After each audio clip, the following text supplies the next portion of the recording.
Yeah, good evening, beloved brothers and sisters. My name is Okpale Friday, President of Branch 3, Agbor Nigeria District of the Church of Jesus Christ of Latter-day Saints. Today, I'm having our dear brother, Agbor Nigeria District President Uzoma George, who I'm going to be having as a guest in this meeting. President, it's nice to meet you. All right, thank you so much for welcoming me today. Like he said, dear viewers, my name is President George Uzoma, the President of Agbor Nigeria District. And today, I want to meet with our beloved President who said he has some few questions to ask me. So, President, I'm ready for your question. I hope I'll be able to answer them. All right, thank you so much. President, you know, we do call you President here in the Church of Jesus Christ of Latter-day Saints. For the interest of other viewers who might not be members of the church, can you tell us much about yourself? How did the president come about? Okay, like I said, I'm President George Uzoma. My first name is George. My middle name is Nkem. My son name is Uzoma. I'm a father of 2 children, twins. I have a wife. I'm a businessman. I'm into cement business. I'm into granite. I'm into house construction. And I have a door shop. I sell foreign doors. I also install network. So I was called as the president of Agbor District in the year 2024, precisely 8th of September. Okay, so then I was serving as a branch president. You know, I started a branch president in Agbor Branch 2 for about 9 months. So before I was called the district president. So in the Church of Jesus Christ of Latter-day Saints, when you call someone to such position like district president or branch president, district or branch, they refer them as president. So that will come about the president. All right, thank you so much, President. That is absolutely wonderful. Now, you talked about the Church of Jesus Christ of Latter-day Saints. If I want to ask you a question, how long have you become a member of that church? I've been a member of this church since the year 2002. That was when I was officially a member of the church. Wow. That was when I was baptized, okay, a member of the church. But I was born in the church. Okay, that is the one we call child of record. Yes, oh, yes. Wonderful. So it was my friend that brought me to the church. So I officially became a member in 2002 through baptism. But I'm already a member of the church through naming. I was named in the church, so I have a record in the church. Oh, that's interesting. President, you must be very, very acquainted with the principles of the gospel of Jesus Christ, like as it's been taught even in the church. Well, I thank you so much. I want to ask you another question.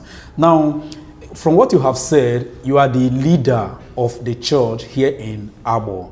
Okay, now, the question I want to ask, a leader of the Church of Jesus Christ of Latter-day Saints here in Agbor, what principles guide your leadership? Okay, being a leader, the principle that guides my leadership is integrity. You know, being a leader of such magnitude, you need to have integrity in handling the church fund. And I also have this principle of discipline and commitment.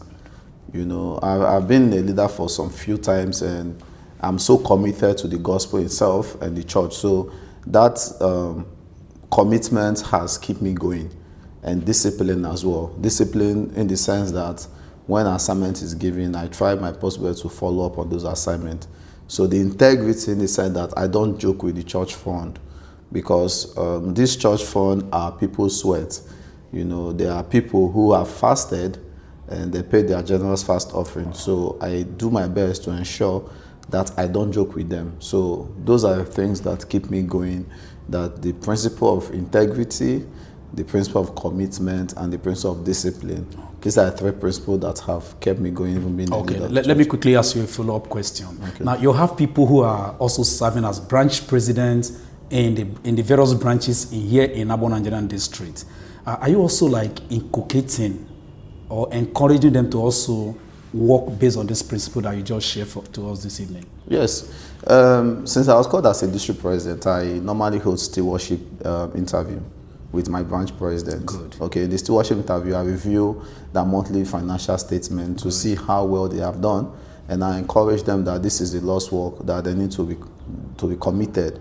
So that have helped them as well. I can say that the branch presidents in Agbor district have actually improved from what they used to be to become better people. So I've done my best in making sure that they also get to drive that spirit, or that desire that I have to do the work, even to their own various branches. And that have also helped the districts to be moving forward. And that even helped our last district conference. Okay. All right. Thank you so much for all that you have shared. Now, from all that we understand from what you are sharing is that there's a lot of improvements in Agbor Nigeria district as it stands now. And what you have also said by extension is also it's also affecting the various branches in the district, meaning that there is improvement in totality. Now, the question I want to ask, other members of the church who have callings in the church, what do you have to tell them? Okay, the members in the branches, whenever we hold our monthly branch presidents and district presidency meeting, we try our possible to follow up on the assignment given to them. Okay. And when we follow up, we see that there'll be improvement. So what I want to tell them, I want to tell the organizational leaders and other people holding calling that this is the Church of Jesus Christ himself. Good. That they need to be committed, that there is no how you can succeed in the Lord's work without having great determination to succeed. Good. Because they need to be committed. It's all about commitment. It's not that I'm very free, that is why I'm active doing the work. No, I'm not very free, but I create time for myself. I create time for the work. Time, they say, is man that creates the time. So I want to encourage everybody holding calling should create that time for the work of God. Correct. Because this work we are doing is Heavenly Father's work, and if we don't create time for work, Jesus Christ said very clear, if you don't worship me, I'll raise up stone. So let it not be in our time that Jesus Christ needs to raise up stone to worship him. So opportunity given to us as calling, we need to value it. So anybody giving calling, whether you're an usher, whether a branch president, whether a site president, you need to take it very, very serious, knowing fully well that the Lord have found you worthy. The Lord have trusted you to do such calling. So there shouldn't be excuse in doing the work of Heavenly Father. All right. Thank you so much. That is absolutely wonderful. Now, President, I'm going to ask another question again. Now, this group of people we are talking about, sometimes they become less active in ensuring that they enlarge the various responsibility that is given to them. I know in the church, we use the language like when we say to magnify their callings. Don't you think that most of them do not understand the callings that was extended to them? And if they do not understand, who should help them to understand this calling so that they can know how best to magnify their callings? Okay, in that aspect, I feel that is the role of the branch president. Thank you. Okay, because as a district president, I do my part. Like today, like I said, I have still worship interview the branch president. Good. So that gave me opportunity to get to know the branch president, get to know their challenge. And when I'm knowing that challenge, what do? I try to solve it for them through the handbook of instruction. Okay. So as a district president, if I'm calling the branch president, I should be able to explain to that branch president his responsibility. So it's not the duty of the branch president or the branch president to organize monthly organizational training meeting so that they will teach the organizational leaders their responsibility. So if the organizational training meeting cannot help resolve those challenges, then let there be PPI, personal priesthood interview. Exactly. So through the PPI interview, that will help those people who are having these callings to magnify their calling. Many a time, many members run away from the church. It's not that they are happy leaving the church, but because this person does not understand the responsibility given to them. So it should become a way that branch presidents should teach the organizational leaders their calling so that they're able to understand what they need to do at every given time. Okay. All right. Thank you so much. Okay. I'm very, very grateful for this question that you have answered, my dear President of Agbor Nigerian District. It has been a very nice time meeting you and all that we have been discussing. Now, President, I'm going to ask you a deep personal question at this moment. Now, that question is, can you describe a moment in your life when you have a very, very big and serious challenges?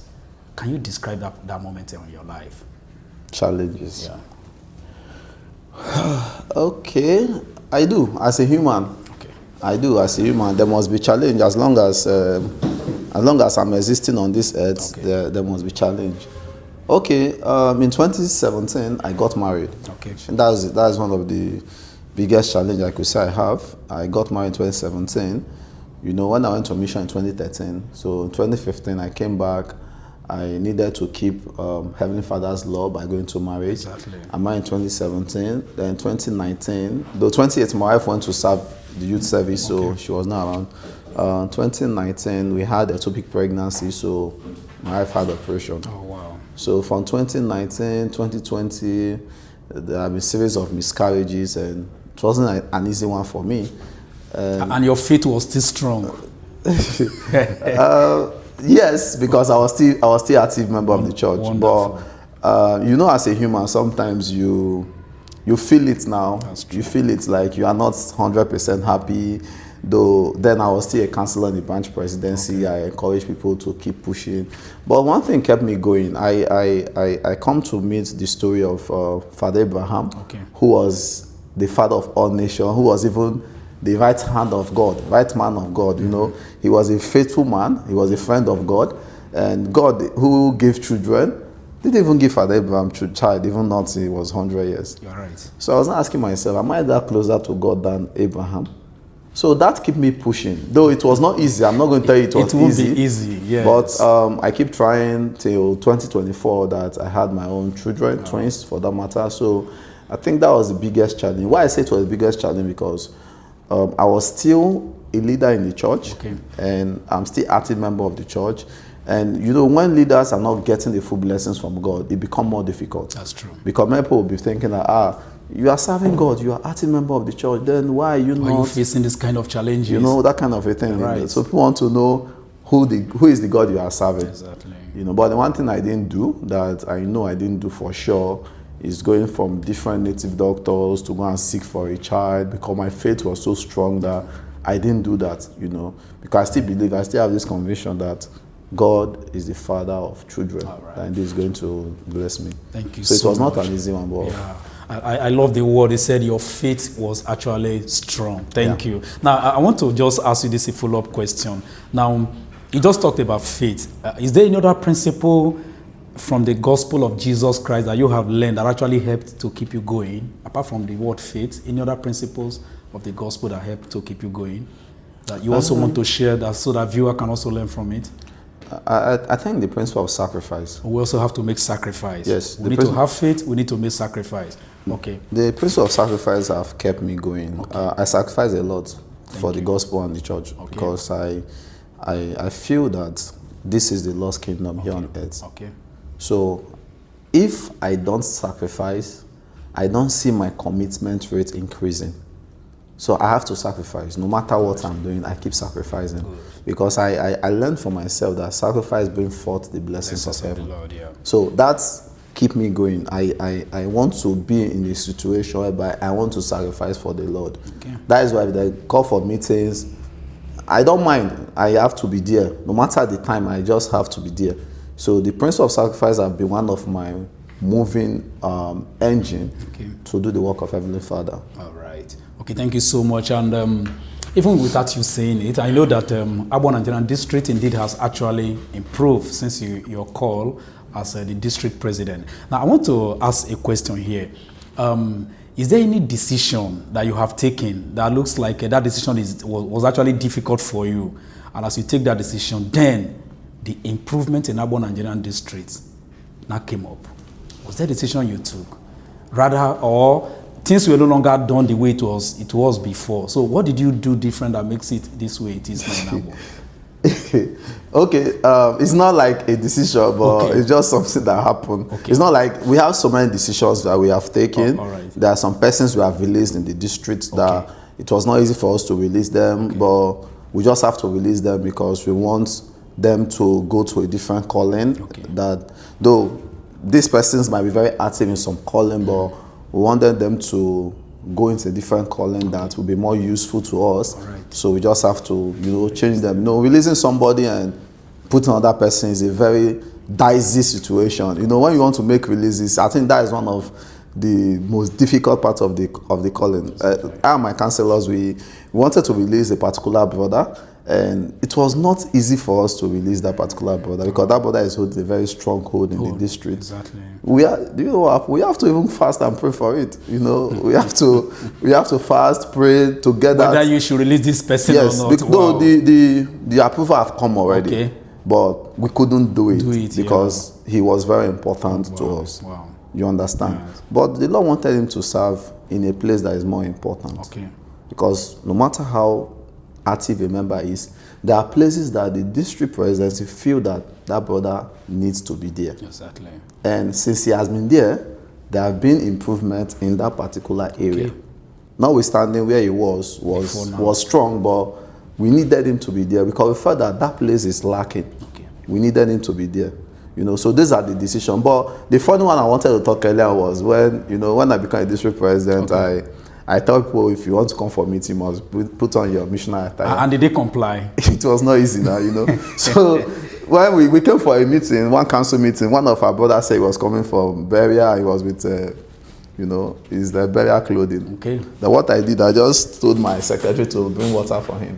So he just drank water and I said, "You are welcome." To relax himself. I even gave him malt. So he was feeling comfortable. Okay. So immediately he finished drinking the malt and I said, "Brother, you have to take the hard fat. You just have to go." He said, "Why?" I said, "You are not putting the mission at you know." So you have to just you have to go. And I was very happy that brother came back.